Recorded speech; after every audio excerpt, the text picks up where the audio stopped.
I'm going to call to order the oldest Lions Club in the world. And we are going to stand if you can, and we're going to do the Pledge of Allegiance to the flag and then the pledge to the Texas flag. And remember, oh, I've got to do it myself. I always forget. Mute yourself. I'll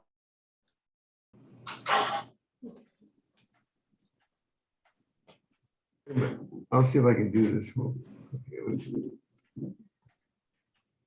Okay, I pledge allegiance to the flag of the United States of America and to the republic for which it stands, one nation under God, indivisible, with liberty and justice for all. Honor the Texas flag. I pledge allegiance to thee, Texas, one state under God, one and indivisible. Yeah.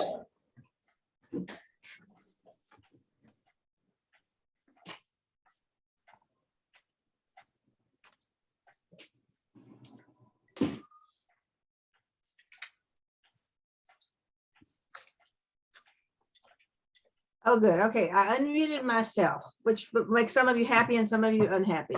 But anyway, do we have any guests today?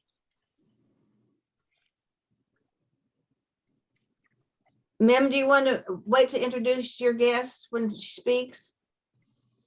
I'll just mention her name, but I think everybody knows from the flyer, but my guest is Maggie Gilburg, and she's going to be speaking to us today, and I'll introduce her later.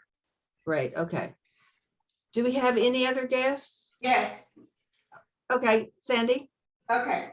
We have our friends Dale and Buster Tolan from Houston. Hi there. Happy to have you aboard.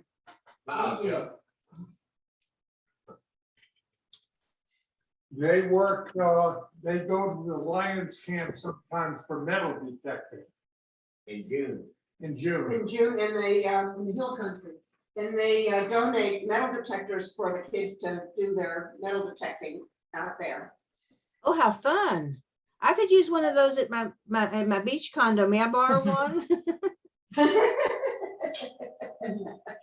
Okay. All right. Well, we have some birthdays to celebrate this week. Bill Anderson's birthday is on the 23rd. Brenda Baum's is on the 23rd. And Rudy Munguia, you have one on the 24th. Yay. Any other birthdays? Did I miss somebody? At our age, it's always good to have a birthday. That's right. Okay, I have quite a few announcements today, so I'm going to get started. First of all, I want to say that we are working now on our second bench. You know, our first bench was so popular and people don't want to stop collecting plastic, so we're working on the second bench. Tommy, do you want to give us a quick update on the bench situation? Yes, Greg finally got the bench delivered to his house. He had it transferred to mine. We've cleaned it up a little bit. I've ordered a plaque that goes on it. It arrived yesterday. Our plan is to have an event in celebration of this placing of this particular bench after one of our meetings, since it's going to go now on the Texas School for Blind and Visually Impaired campus instead of the Zilker Park. I shared the contract that they were forcing us to sign, which was very distasteful. And it in fact indicated that after 2 weeks, they would relocate our bench to a storage building and a storage property. So we bowed out on that one, and we were kind enough, or they were kind enough at the blind school to invite us to put the bench at the Peace Pavilion that was just constructed and completed here end of last year. It's a beautiful location, and our bench will do well there. But we'll have a meeting after one of our meetings on campus, walk over to the Peace Pavilion and do the dedication of this particular bench. I will just have to tell you, as an architect, I did not expect the bench to be of this quality. I expected it to be far less, more a bench that would blow away in a heavy wind. This is not that bench. It weighs 70 pounds. So I would have to tell you that Greg did a good job getting it to me. We will have an event. I will announce it in advance, and we can all go over and dedicate a plastic bench. Is that good? Very, very good. Thank you. You got it. Tommy, can you ask them to, Wait for the good guys. can you ask them to search that storage location and see if they can find the Lion water fountain that we donated to the city back in 1991. Well, it is actually a storage facility. It's the carriage taker's house. And it literally, when we walked into the backyard, you could barely walk in there with all the surplus materials that were left. I mentioned to them then that we also had our fountains that they have our fountains stored there that did not work, that led us then to the Zilker Placegate.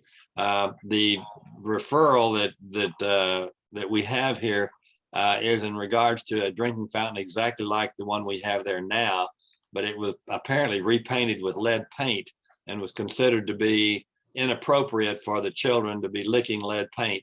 And someone disposed of it. They never said where or who, but we have one now that is there in place, and it's great. I mean, that fountain went the same place, the tree that you and I planted down in That's Republic right. Square. That's true. Well, thank you for all of that work. And Greg, thank you for coming up with that wonderful project. It's been one of our most popular ones we've had. Thank you very much. As I said, I have several announcements. Sam Reese is going to talk with us briefly about an opportunity, a community event opportunity. Sam, you're on. Yeah, can you hear me okay? Yes. Yeah.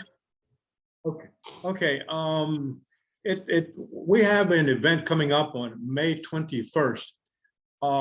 It will be with the Austin Energy company. Tommy set that up about 3 or 4 or 5 years ago, and we were able, it was a large event. We were able to participate prior to COVID, but at the time we had to use Simba in order to do it because we were outside. So they're back in operation now. It's a huge event. It's going to be on May 21st. I'd like to let you guys know that I've called them and tried to talk to them to find out. It's going to be held at LBJ High School, and it will be on the 21st. And we have to let them know by the 6th. I was hoping that by this meeting they would call me and let me know that everything is okay, because we will not participate if they will not let us be inside the school at LBJ. And I'm in contact with the school right now, and I will provide anybody the information that's going to be doing this event. I will not be able to be there, but I will work on it and make sure that it's done properly. But be thinking about that. Within the next few days, we will know. If LBJ lets us be inside, we're great. We can do that. They need us. We're doing a good job for them and for that community event. So I'm hoping people will be participating at that, and I'll keep you posted. But I'm pretty sure that they'll allow us to be inside. Last of all, on all these people that are having birthdays, I'd like to give you some trivia information. We are traveling at 64,000 miles an hour, the Earth is, and it takes 365 days to get one complete turn 1 year around the sun. So that's traveling at 64,000. So all these people have made it one time around at 64,000 around the sun for 365 days. That's it. Thank you. Okay. Hey, Sam, can I count those in my steps? Yeah, your steps are included. I'm 81, so that means I've gone around the sun 81 times. Thank you for that trivia. I'm sure they'll come in useful somewhere. Okay. See, as far as other announcements, we have 7 delegates going to the 7 delegates who will be going to the 2S3 convention in New Braunfels. We're looking forward to that. And for those who are interested in going to the convention in Montreal, the deadline is May 1st. And if you need to get a form or anything and you decide you want to go, please let me know and I'll make sure that you get one. Is anybody here planning on going to that convention in Montreal?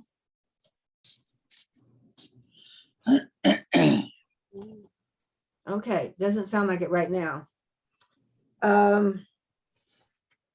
Let's see.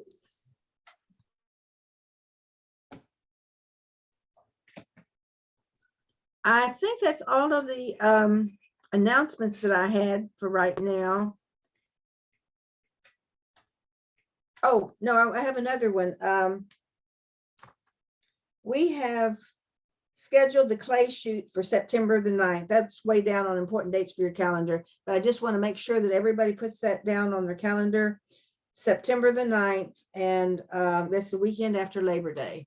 So I'm excited that we have a date for that. And then one more announcement.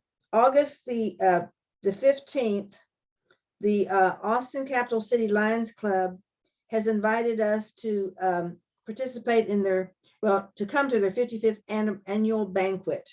It's a dinner and auction. It's going to be August the 13th. And I will keep you informed on that, but I already sent in a ticket because, it's money for a ticket. I think it's important that we support other Lions clubs. They've helped us with some of our projects. So I'm going to keep us updated when other groups are having fundraisers and dinners and that type of thing so that we can help out there. Any other announcements that anybody wants to say before we get started on our program? Okay, then Mim, would you introduce our program for us? I'd be happy to. I'd like to reintroduce you to Maggie Gilburg. She's my friend and apparently a celebrity that I never knew about. But Maggie was the director in development at the Harry Ransom Center since 2017. She has served at the LBJ School of Public Affairs at UT, Texas Tribune, Austin Museum of Art, and she's had an illustrious career. She also has lived in Hong Kong. I know Maggie as a friend, as her daughter, Mary Louise, and my granddaughter, Sophia, whom you've met, have been friends since elementary school, and they're now past college age. We have shared family birthdays and graduations and other celebrations. I'd like you to hear my friend, Maggie Gilburg.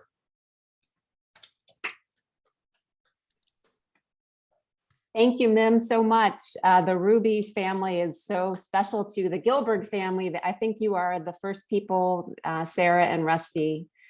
Rusty, Mim's son, is one of the first people we met when we moved to Austin 20 years ago. We moved from Hong Kong, and so that was a huge transition. And Sarah and Rusty were so welcoming to us, and our daughters became fast friends and are friends till this day. So thank you, Mim, for inviting me, and thank you for your friendship. Hello, everybody. I am the Director of Development at the Harry Ransom Center.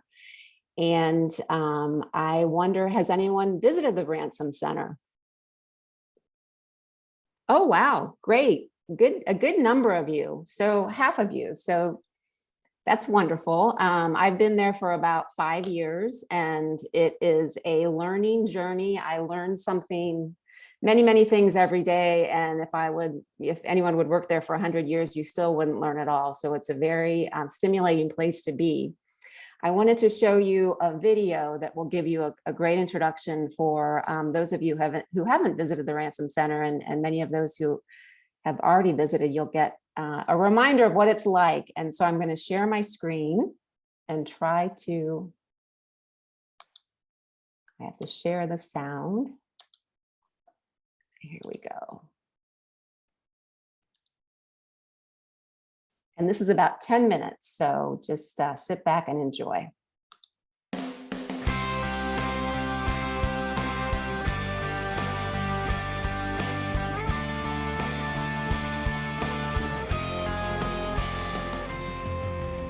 The Harry Ransom Center is an extraordinary cultural archive. It's a research library and museum, but also a place of unlimited discovery. A wide range of primary source material that's illuminating for students and for scholars, trying to come to some deeper understanding of our cultural heritage and our common past. The Harry Ransom Center is a place of discovery, not just for scholars who come here to write their books, but for anyone. We have public programs, we have film series, we have poetry readings. We have a lot of different modes of access to the materials here. It's user-friendly, it's student-friendly, and it's public-friendly. It is an incredible archive. It is an incredible museum. Harry Ransom was a visionary, and he understood that a great university has at its core a research institution that houses cultural artifacts for students and scholars for generations to come. And he began assembling here in Austin what now is one of the world's premier research centers for studying the arts and humanities.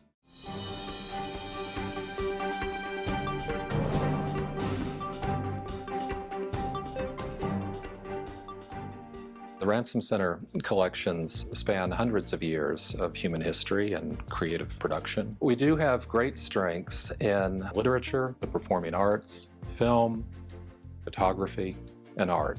It's a fathomless collection. We have materials related to many fields of endeavor and something truly for everyone. Our literature collections start way back in the medieval period and go all the way through to the present. We are actively collecting 600 writers whose first book was published after 1950. Writers' archives contain so many different kinds of materials that can help us understand how a great work of literature came into being. There are drafts, of course. You can see the writer's creative process unfold. One of my favorite materials in literature collections is all of the letters that Neil Cassidy wrote to Jack Kerouac during the 40s when they were going through the experiences that end up being fictionalized in On the Road. And we also have a notebook that Kerouac kept in which he was working through his ideas for a first version of that novel. The film collection covers the entire range of the filmmaking experience, from all the various creative people, the producers, directors, the actors, the production designers, art director. These are the false starts, the personal papers, revisions, the creative mind at work. We have the archive of Robert De Niro, the papers of such filmmakers as David O. Selznick, the papers of Gloria Swanson, Paul Schrader, and over 1 million film stills from movies from the very beginning in the silent era to the present day. For someone who's interested in the history of photography, the collection has incredible depth and breadth. There are over 5 million images, if you include negatives and prints. This includes some work by very early important pioneers, Joseph Nicephore Niepce, Louis-Jacques Monde Daguerre, William Henry Fox Talbot, Robert Hunt. We also have very important collections of works by American 20th century photographers, Walker Evans, Ansel Adams.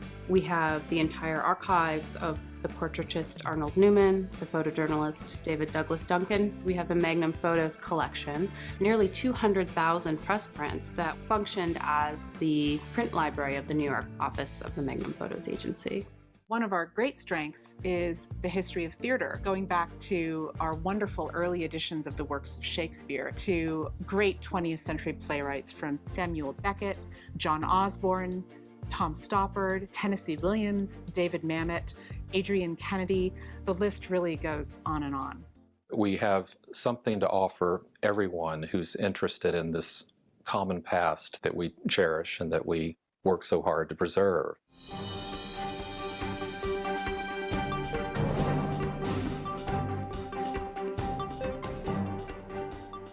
The Ransom Center Library attracts 10,000 scholars a year who come here to do research with the collections. It's an institution that's totally public, and it's here not only for the general public, but also for the many, many students at the University of Texas. One of the wonderful things about teaching here is the fact that the staff believes in the teaching part of the mission. The Ransom Center, in a way, becomes the third teacher in the room.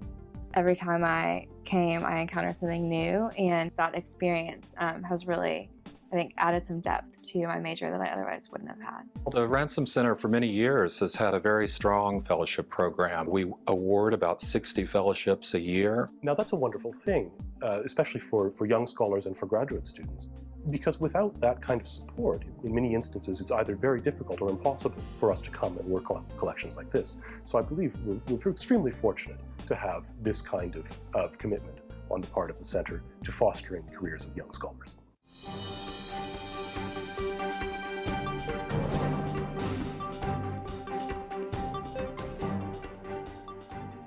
It's important that an institution that's collecting also have the means and the capacity to care for that material that it's assembling. The conservation program at the Ransom Center is one of the things that differentiates the center from many other collecting institutions and really distinguishes it. The conservation department at the Ransom Center is a fairly large program. We have focused in this department on books, paper, and photography, and we have 3 separate laboratories where that work is done, and each have their own conservators. Something that's been around for 1,000 years has a story to tell within itself. It's going to have dirt, creases, annotations, any number of changes have been made to that piece of paper. Our goal is to preserve our materials and at the same time reveal our culture. So we are taking steps now to preserve these collections so that they'll be there as a source of discovery for generations to come.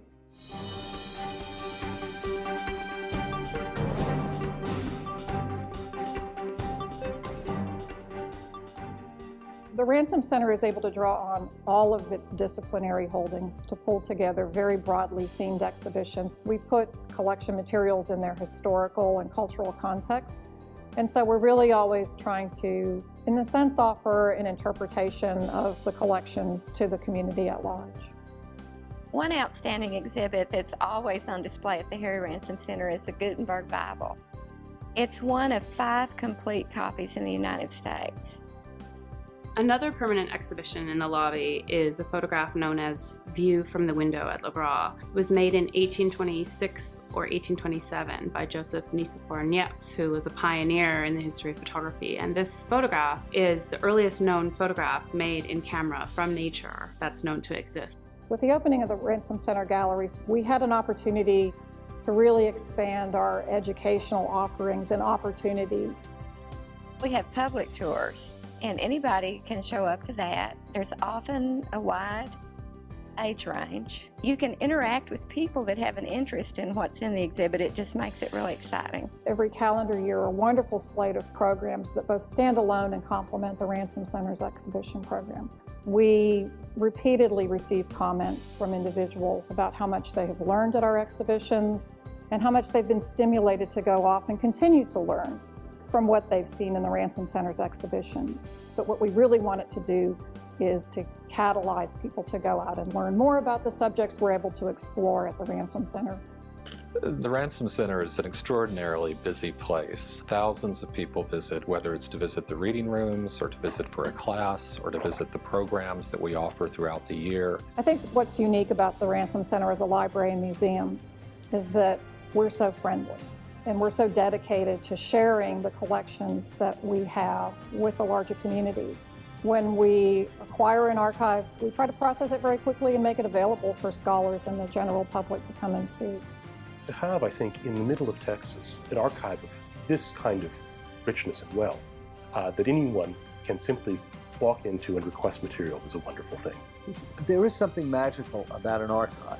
One gets an almost indescribable feeling of a deeper, richer world. I think we do an extraordinary job of communicating our passion for what we do and our passion for having other people get as excited about these topics and these subjects and these collections as we are. The Ransom Center is available for everyone. It's a busy place at all times of the day and night, and we hope you'll visit as well.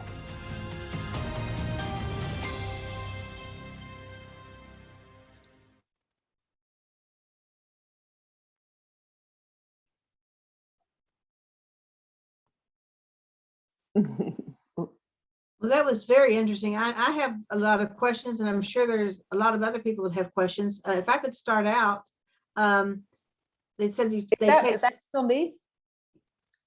Sorry. Can you hear me? Yes. Glenda, we might see if she has more presentation that she's going to make first for questions. Oh. I do. Can you hear me? Yes. I do, and I would love to take questions, but maybe I'll go through my slides and then we can have a good discussion after that. Let me share this next part. Here we go.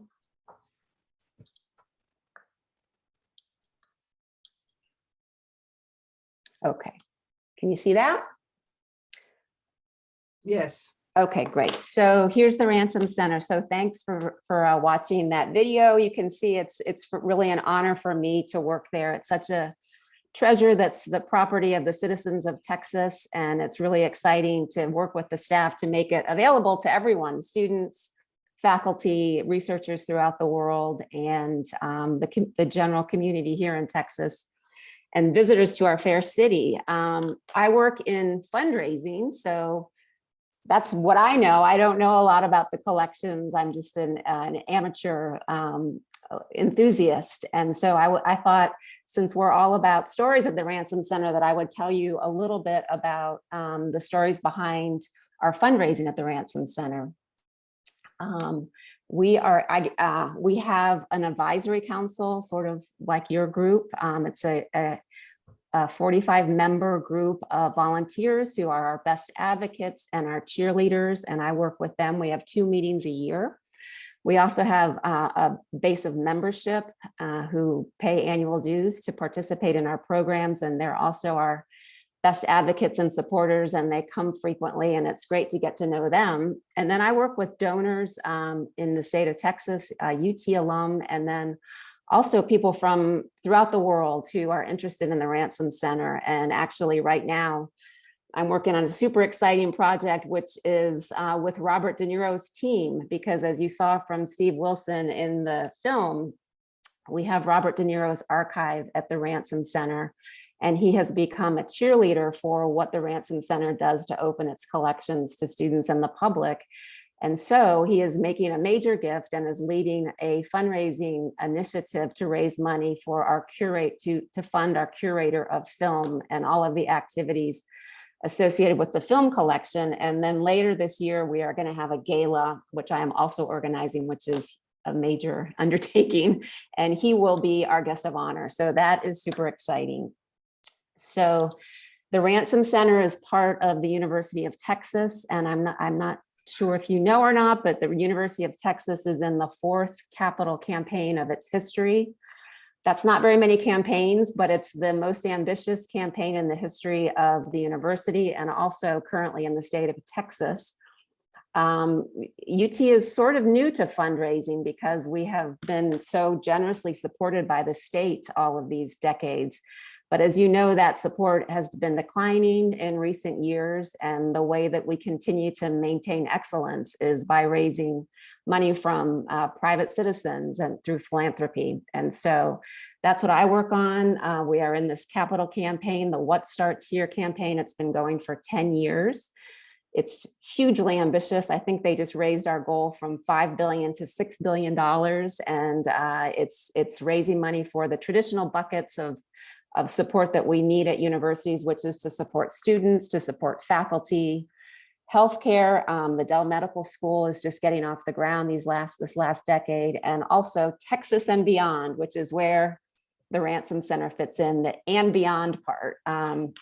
So we have campaign priorities that I'm just going to briefly go through, but I'm mostly just going to tell you about the stories of some of the donors that have been so generous and wonderful with the Ransom Center.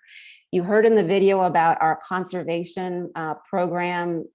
The Conservation Center was started in 1982, so it's been around for 40 years. It's the largest conservation lab outside of the Library of Congress, and it's internationally distinguished. And when the Ransom Center is going to be undergoing a major renovation in the next decade or so to replace all of our HVAC system, which is the state will take care of. But during that time, we will do a fundraising campaign to raise money to expand our conservation lab, and so that we can serve not only the Ransom Center collections, but also the book, paper, and photograph collections of the collections throughout the campus of UT. Our curators, we have 5 curators at the Ransom Center, and they are the ones who are the custodians of the collections, and they really unlock the collections for everybody, for researchers, for students, for scholars, for the general public. We have a curator of rare books and manuscripts, film, theater arts, photography, and the visual arts.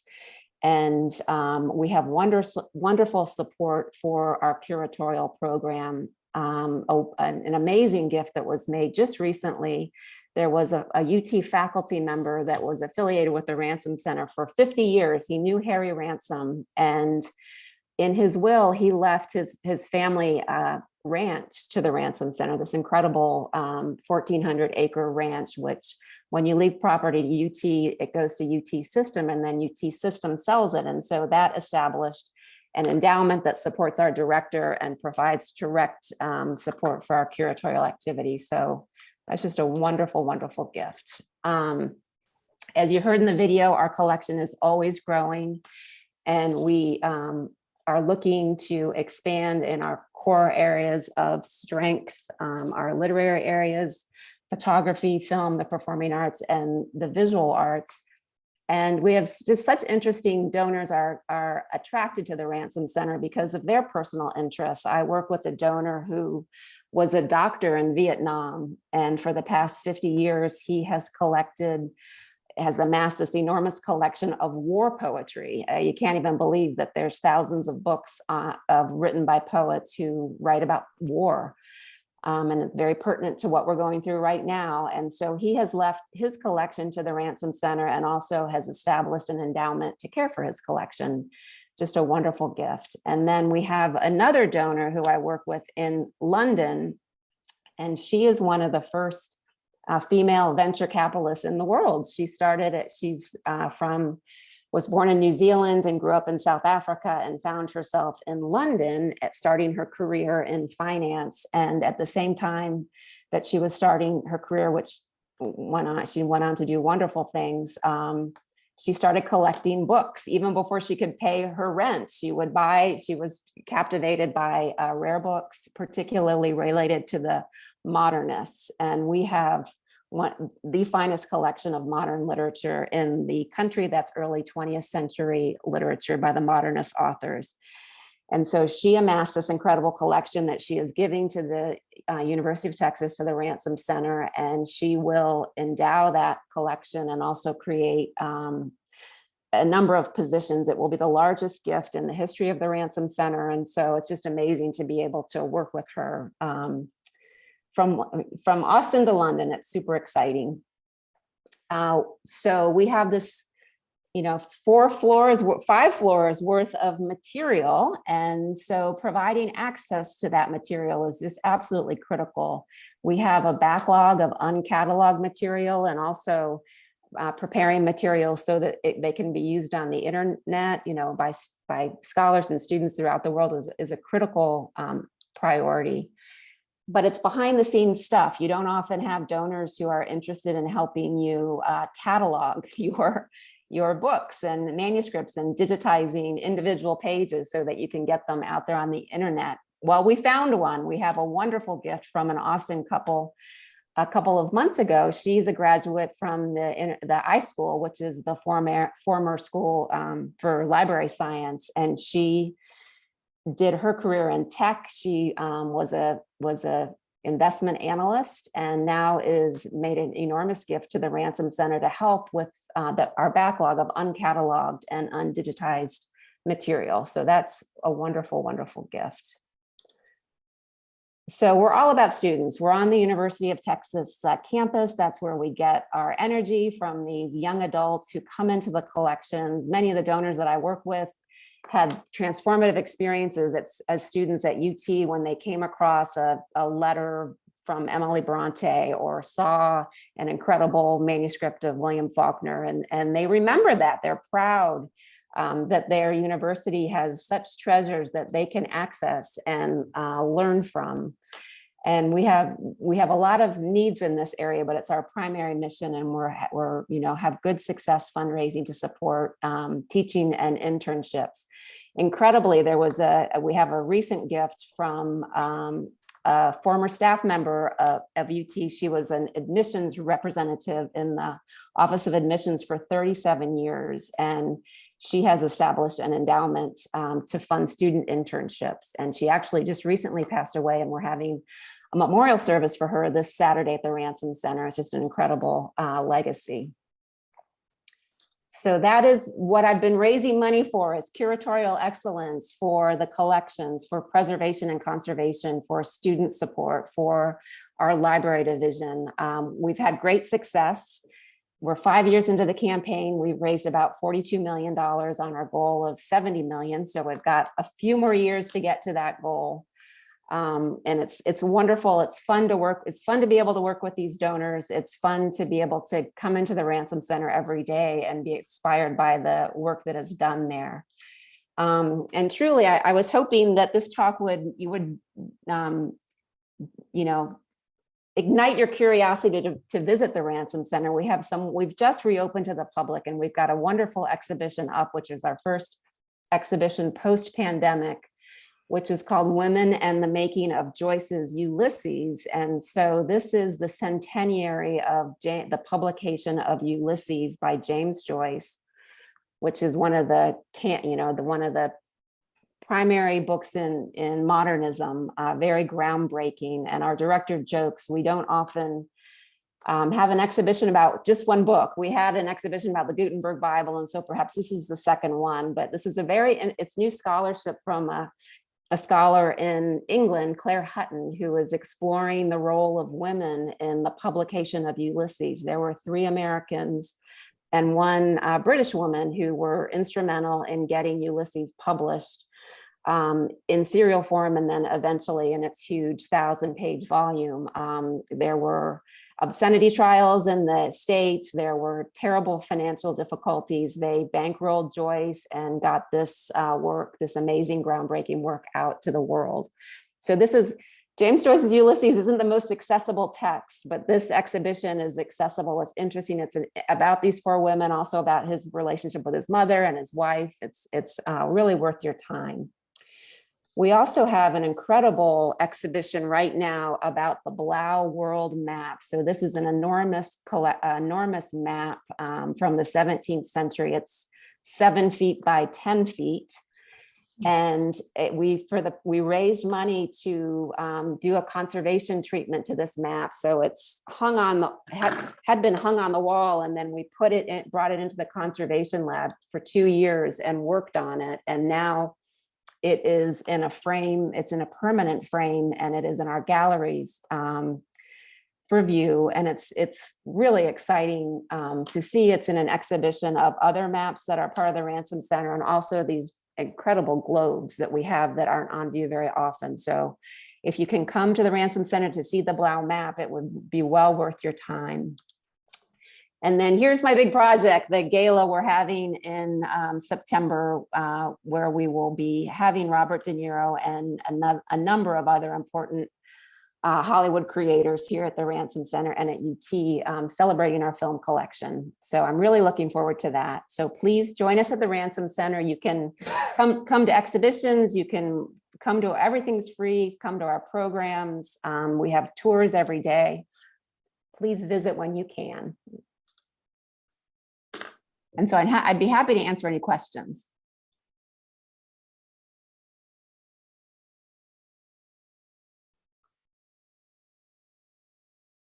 Well, I have a question then. Okay.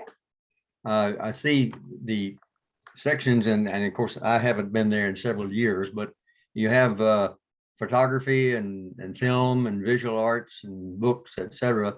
Is there anything devoted to music? That is a great question. We have, and so this is where I need the curators. So we have a collection called Theater Arts, but within that, we do have quite a rich music archive, and certainly you can go on our website and find out more about that. The Ransom Center, our archives are primarily paper. They're so it would be the scores and the notes and the documents that have to go with whatever musical collection that we have. But yes, we do have some music, but please explore our website and just search the collections for music and see what we have. Well, thank you for that explanation then. Yes. Mac, why don't you go next? Hey, thanks. You've got some pretty valuable stuff there. I wonder if you could talk about your security and whether anything has ever gone missing. Oh, yikes. We are very secure. We have an excellent security. We're on the UT campus. We have guards. We have So I work on the first, second, and third floor are open to the public. And then the basement and the fourth through the seventh floor, they're all restricted access. And that's where the collection materials are. So for the most part, people are separated from collection materials. We have a reading room on the second floor. So with a valid ID, photo ID, you can come and search the collections. And so in the reading room, you can page materials and they will bring these incredible materials to you, but that's where you would access it on the second floor or in the galleries. And those are secure spaces. Theft in the archives it's very serious, and it often, for the most part, when theft happens, it's from internal people. It's staff members or people affiliated who have security clearance. And so that has, there have been some really, headline grabbing stories where archives have, have been taken and then sold, and, all this nefarious activity. So we're, that's now in the consciousness and of the archive profession. And so everything has really tightened up in the last decade or so. And so if you work in the Ransom Center and you leave with a bag, a guard checks your bag, looks through, even if you work there every day and are in and out, they check your bag. And the security is very tight. And you're right, the collection is valuable. I think it's valued at $2 billion, which is a conservative estimate. Maggie, Mac's working on his heist novel. So yeah. John, why don't you go next? Yes, you mentioned earlier an upcoming renovation of the building, including a new HVAC system. But the building in the last decade has enjoyed a significant upgrade and modification. Would you talk some about the physical facility, as the importance of the physical facility for preserving and the collection and its security, and it's making it available to a variety of different uses? The importance of the physical facility to make the collection what it needs to be. That is such a great question. Yes, so this building was actually, when Harry Ransom was in the senior administration of the university, it was built in 1972. And we still have that HVAC. So it's now, at this point, it is a jerry-rig system with a lot of fixes that we have failures, and it's alarming and scary. And so we are on one of the top priorities for capital improvement of the university. We will have our entire HVAC system replaced. But what you're talking about in terms of the recent renovation was about 15 years ago, where they renovated the first, second, and third floor.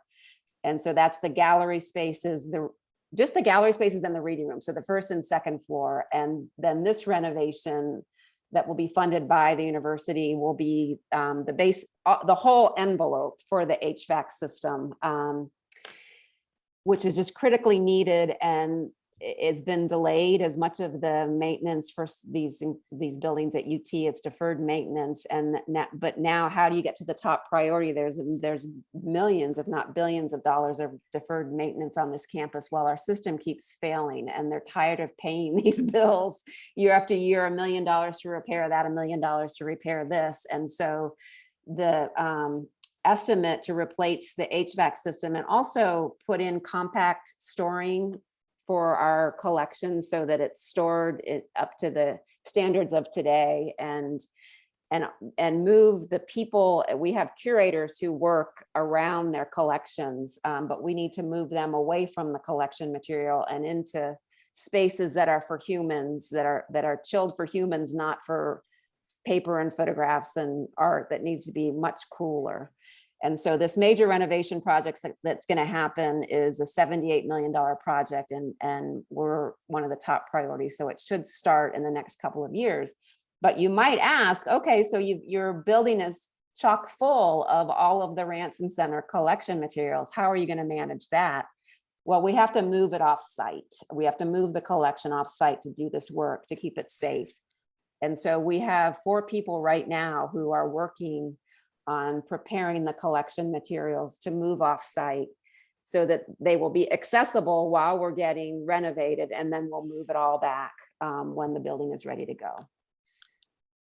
Thank you. Yeah. Gaylord? Yes, by the way, your video is outstanding introduction to the center, and that's great work. And I've known of your work at the Texas Tribune as well as LVD School, and the Harry Ransom Center is lucky to have you. And thanks for what you do. Bottom line, on funding, and I've done a lot of work for UT System and UT Austin, the legislature, and I know the percentage of funding from the legislature to the system and UT Austin has dropped considerably. Bottom line, I assume you're in the budget for the UT Austin and the appropriation bill from the legislature. Is that correct? Are you funded to some extent by the legislature for the UT Austin budget? We are funded considerably. You know, that is that state funding that comes through the provost's office, provides most of our salary support. We have a few endowments that support individual positions. So yes, but they pay for, you know, at the Texas Tribune, I'm raising money to keep the lights on, you know, and pay salaries. Here, we're raising money for the excellence, for the special things that we want to do. If we have an acquisition that we're interested in, we'll put private support towards that, but we don't have to pay our heating, electrical, our computers, all of that. The university covers all of it. But we've been the first to be cut too. So we have absorbed a lot of structural cuts. We've gone past the muscle to the bone at this point. And our new President Hartzell, and new provost, Sharon Wood, have recognized that. And with the cost of living in Austin skyrocketing, they're going to make some structural adjustments to some of the lower salaries across campus, of which I think 27 positions at the Ransom Center have been identified as below the cost of living. We have 75 employees, so a third of our employees are paid less than a living wage, which is, I don't know, is unacceptable. And the president and the provost are really taking note of that and going to try to fix it. Just quickly, you had mentioned a support group. I'm a longtime member of the Board of Visitors for the McDonald Observatory and Department of Astronomy. Do you have a similar group, or how did you describe your support group? That is exactly right. We have it's called an advisory council. And so many of all of the colleges and schools at UT have these advisory councils, and they're not fiduciary. It's simply a volunteer council that helps, raise awareness and gives advice to our director. They meet twice a year. We have this upcoming gala. They'll be instrumental in selling tickets and attending that gala. Good. Thank you very much. Oh, you're welcome. Thank you. Rudy, go ahead, Rudy. Yeah, thank you. Yeah, a comment and then a question. Thank you for making those available to the viewings, available to the public. And my comment is that often they're popular and there's a line, but this is one of the few times that I enjoy being in line because of the entertainers you provide outside, the jugglers, the mime, and just socializing that way. So thank you for providing that. My question then is, of your rich archive, how do you decide when and which item to put on public display every so often? Yeah, or is that your process?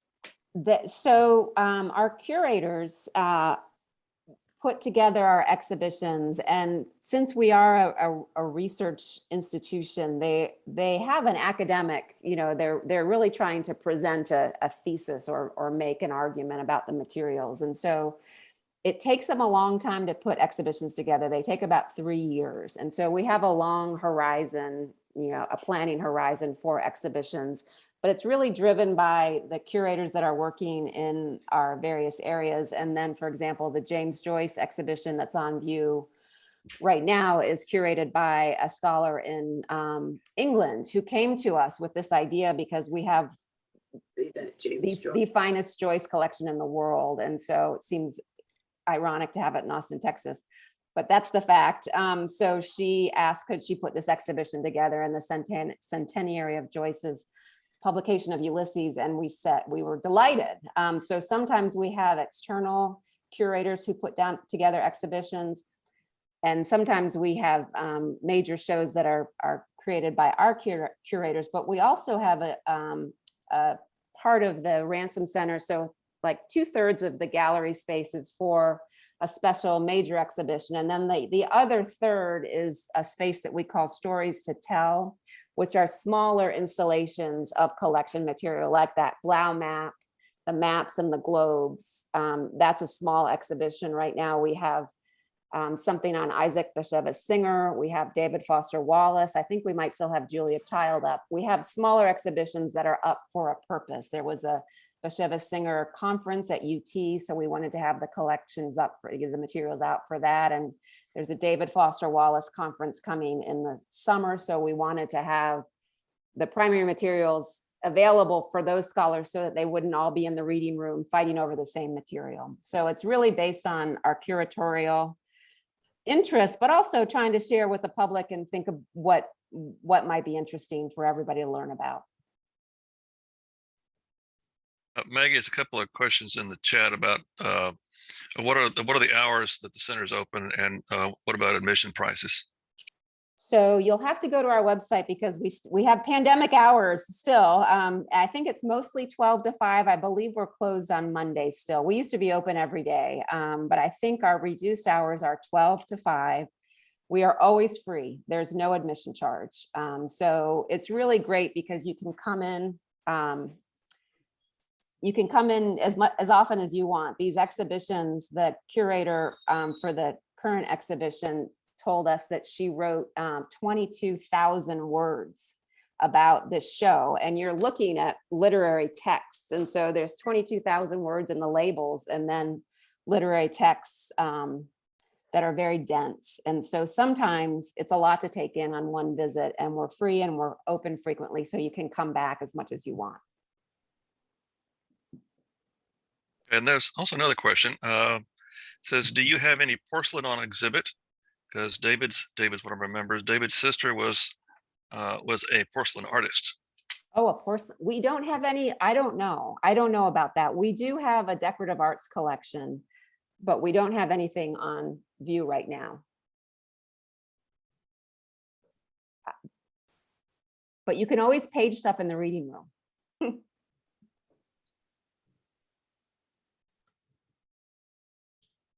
There's commotion suddenly in my house. Okay. How would we find out about the galas and things that you have so that we could come and participate and support you? Oh, great. You can contact me. Mim has my email, or you can go to the Ransom Center website and sign up for our e-news, which is a great, we have a monthly newsletter that comes out, which is a great way to stay informed, and that'll have information about the gala as we get closer. You can become a member, which starts at $59, so it's very affordable.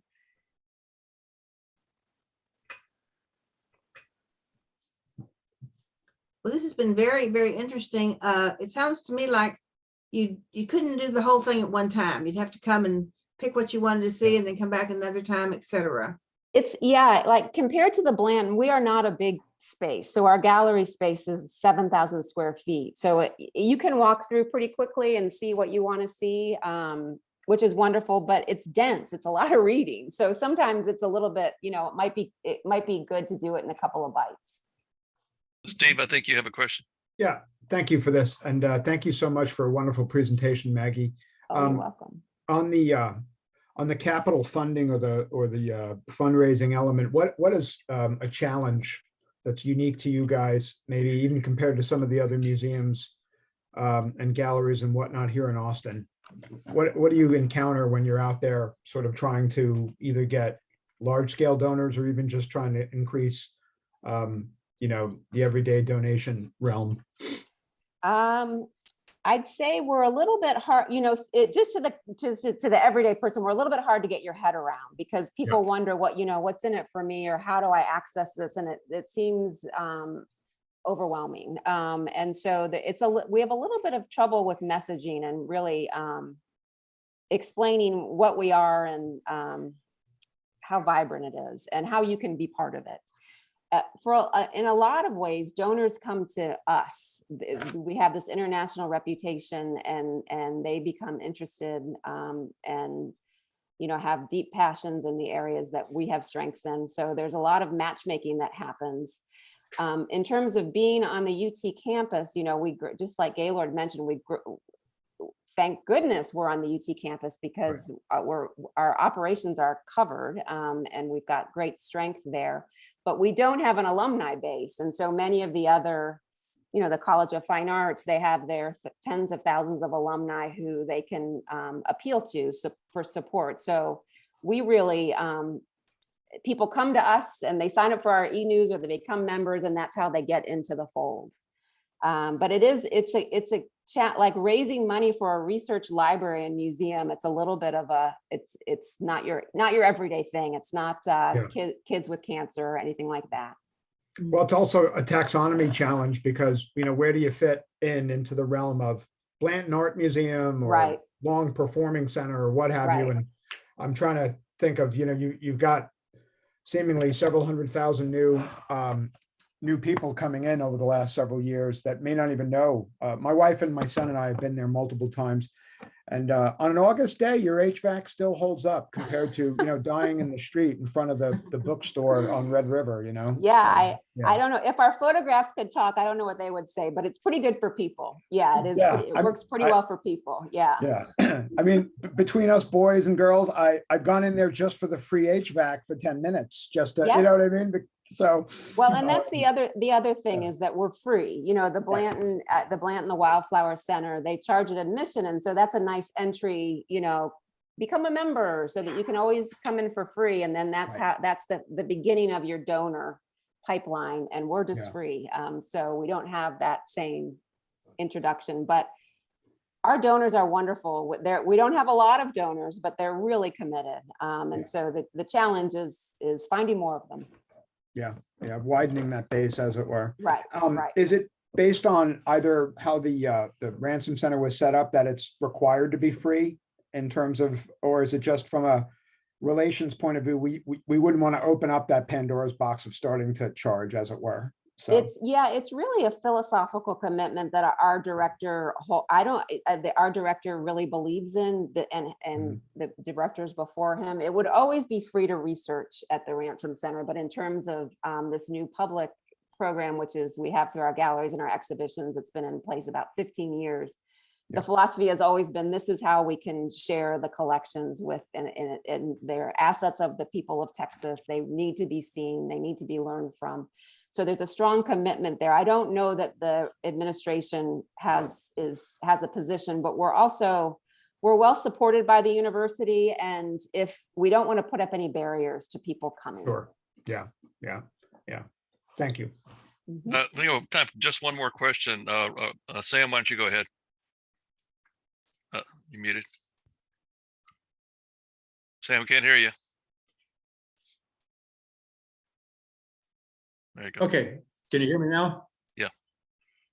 Okay, I've got a question. I've got a negative story that I'm interested in or have heard about, and I just wonder whether the Ransom has any information on this negative story. There has been books written and stories written about the fact that the Jack the Ripper actually started in Austin, Texas on 7th Street, then he moved to England. Is there any documentation whatsoever that really truly existed, that he did exist in Austin, Texas, and then he moved on to England? I have no idea. Have you read the book, The Midnight Assassin? I've read stories and one or two books that he was active in Austin, Texas on 7th and 8th Street. And Right. supposedly he disappeared and then he wound up in England, supposedly. And so I'm just wondering whether there were any stories written and being archived at all on that concept.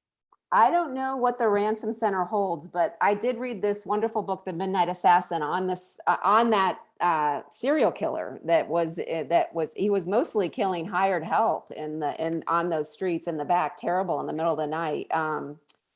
And that I forget who wrote that, Skip Hollingsworth or somebody. It's a Texas Monthly writer, so it would be interesting to look at that book and see where his sources came from, if it was the Austin Historical Society or what it was. But I think it's a fascinating theory. And I think he made a stop in New Orleans too, on his way to England. Oh, okay. I didn't know that. Mark, could I add one thing? Yes. Real quick, Gaylord. Okay, Maggie, something that I think has really helped. I know the Ransom Center is internationally recognized, but something that I experienced that I thought really helped bring even more local attention as well as statewide attention to the Ransom Center was when there were donations of certain works, and you would have a public ceremony for that donation. And it really helped bring an awful lot of attention to what the Ransom Center is all about. And I don't know if you still do something like that, but I found that very informative and very moving and really helpful to build and broaden the base financially. Was it a special event was it a special event or the material was just on view for a period of time? No, it was a special event where the presentation was actually made. Okay. I'm sorry, I can't come up with a good Yeah, example. I love that. And we also just this year received from James Vaughn, who just actually passed away. He was a mathematician and amassed this incredible collection of books on the topic of math. And we have a book, Sir Isaac Newton's Principia, that actually was his copy and has his notes on it. And that was given to the Ransom Center. It's valued at something like $5.4 million. But that is it. When I told some math people about it, can I see it? So there's things like that are of extraordinary interest that I love that idea. Thank you very much again. Yep. As we close this program, I just want to let the membership know that for future planning, we will be having a visit. We'll set the date up to our schedule. Great, thank you. That would be great. Well, this was very, very interesting. You can tell by the number of questions that we are interested, and we appreciate your help here today. Well, thank you so much for having me. It was really a pleasure. Well, thank you. Yeah. Okay. Shall I leave? Goodbye. Well, you can stay if you want to. We're going to talk about our next week's program. Oh, okay. I'll sign off. Thanks so much, y'all. Take care. Thank you. Thank you. Bye-bye. Bye. Thank you. Tommy, would you tell us about next week? Sure, I'll be happy to. We have a rare opportunity in front of us. This next Thursday at our meeting, we'll be meeting in the Austin Independent School District's boardroom. The exception is that normally they don't allow groups to come in there that are not school directly related, and they certainly don't allow food in there. We'll have an exception. So on the 28th at 12 o'clock, please note it's not 12:30, but 12 o'clock, we will start our program. We'll be giving away the $500 to each of the 6 schools named after Lions Club members who have passed away. And we will also be making a presentation and award to Dr. Elizardi, it's hard for me to say, Elizardi, the superintendent, for her membership. She is an honorary member of the club. So please mark your calendar, 12 o'clock program begins. So don't come at 12:30, you'll miss lunch. There is free food available made by way of Great Harvest. There is plenty of parking. Please enter the south entrance. You'll have to have your driver's license. You'll get a badge. immediately turn left. There's an entry area. You'll be checked in there and then go directly into the boardroom. So please come at earlier than 12 o'clock, but 12 is when we start the meeting. What, do you have that Tommy? address with you? Tommy, I'm familiar with the location, but what's the best route to access the property off of the 35 access to Ben White? Be going north on I-35. It's 4,000. There's a little entry. It's just after the Home Depot and some other buildings that are in that area. But there is an entry drive with a noted entry there off of I-35. It's 4,000 South I-35 frontage road. Yeah, going south. Going south. Is there entrance off of Ben White also? There is, but it's very hard to find. You'll have to go Okay. that again but on the frontage road there. All right. Well, that sounds very interesting. And And if I may, let me add that there is a free lunch, but we'd like to know how many people are coming. So it's important to go ahead and register that you're planning to attend, so we can have a good head count, so we won't be getting more than we need or not have enough. So please register when you get the invitation, which you should see in your email tomorrow. Mark has done an excellent job. Read that email. It's got more information in there than we could possibly ever want. Typical of Mark. He does a great job. Thank you, Mark. Well, that thanks to Ann, I forgot last name, sorry, who wrote up that, did the write-up on that. He always does a great job. And that's Ann Rogers. Ann Rogers, thank you. Boy, Yeah, she's a great editor. yeah. Well, I think it's time to adjourn. I'm going to give you all about 5 minutes, then we're going to have a board meeting. You know, the way the board meeting works is everybody is invited to attend the board meeting, but only a member of the board has voting options. But we have some things to discuss. So if you'd like to attend the board meeting in about 5 minutes, please join us. 5 minutes to go, powder your nose. Okay. Will do. See you in a few. Thank you. Okay, thank you. Bye, everybody.